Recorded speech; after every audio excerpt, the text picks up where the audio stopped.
देखो सीधी बात है, आज की प्रेजेंट जो गवर्नमेंट है और जो भी उसके खिलाफ या उसके खिलाफ नहीं, जो भी देश हित में बात करता है, जो भी देश के लोगों के लिए बात करता है, उसको ईडी से डराया जाता है। ईडी इनका मुख्य हथियार हो गया है। इसे ईमानदार आदमी कोई नहीं है।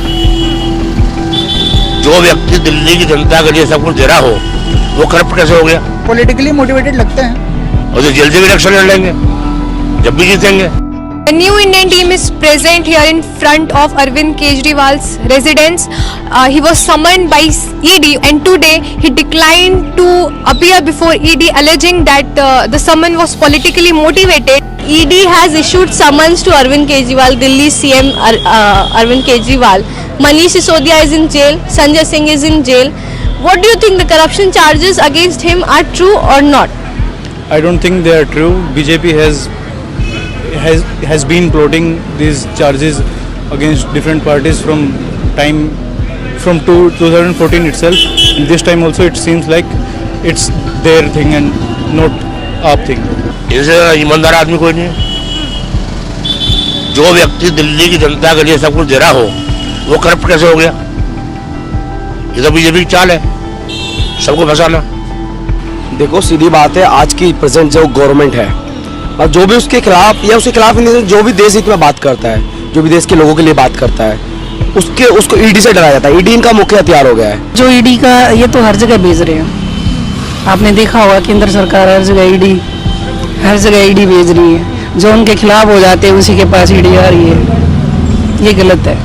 केजरीवाल ने जो ईडी का संबंध था, आज उन्होंने वो स्किप कर दिया, वो नहीं गए। उन्होंने कहा कि ये पॉलिटिकली मोटिवेटेड है। एग्जैक्टली, ये पूरा पॉलिटिकल एजेंडा है कि तुम सारा ईडी को, पहली बार तो ईडी एक इंडिपेंडेंट काम करना चाहिए। ये सीधा बात है, चाहे वो रूलिंग हो या अपोजिशन हो, उन दोनों को देखते हुए काम करना चाहिए। पॉलिटिकली मोटिवेटेड लगते हैं। आप चार्जेस तो किसी पे भी लगा सकते हो, आप पर्टिकुलरली एक अपोजिशन के लीडर को टारगेट करना है, ये पॉलिटिकली मोटिवेटेड तो लगता ही है। See, it's up to the investigating agencies to say, but from what I have seen in the past few days, if there was such a severe scam, it could have been proved in so many days. So many months have passed, in fact, that Manish Sisodia has been in jail. So if there really was something, it should have been proved till now.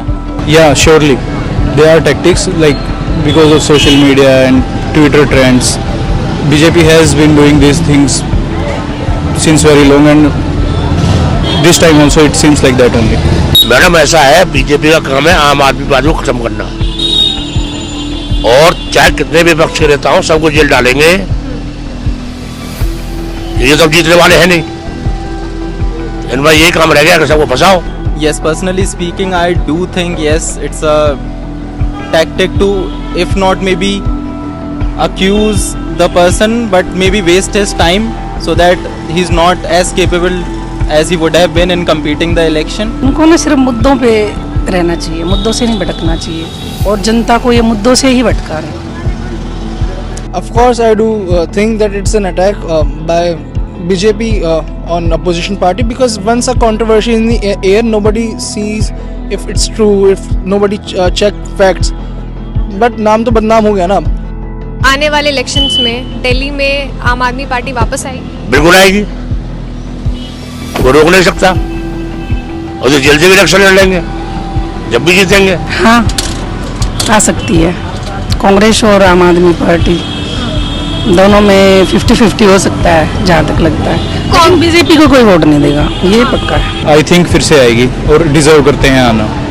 Yes, going by the past trend, I do feel that yes, the majority will be of our government this time. I guess AAP will remain strong in the Delhi, but उन्होंने बहुत काम किया, and I like the confidence of Arvind Kejriwal that he said कि अगर मैंने काम करा हो तभी मुझे वोट देना, वरना मत देना।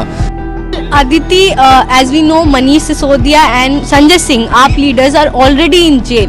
And what will be the future of Aam Aadmi Party if also Kejriwal is in jail? So the new Indian team spoke to people about their opinion on Arvind Kejriwal. Is he corrupt or not? Is this a plot by BJP to sideline all the opposition leaders ahead of the state elections and the Lok Sabha elections? So we went to the locals and spoke about it.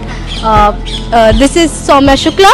This is Aditi with video journalist Shubham Gupta, The New Indian. For such fine news breaks and video features from ground on your mobile phones, don't forget to subscribe to our channel The New Indian by clicking on the bell icon. Also, follow us on the social media handles on Instagram, Twitter, Facebook and Cool.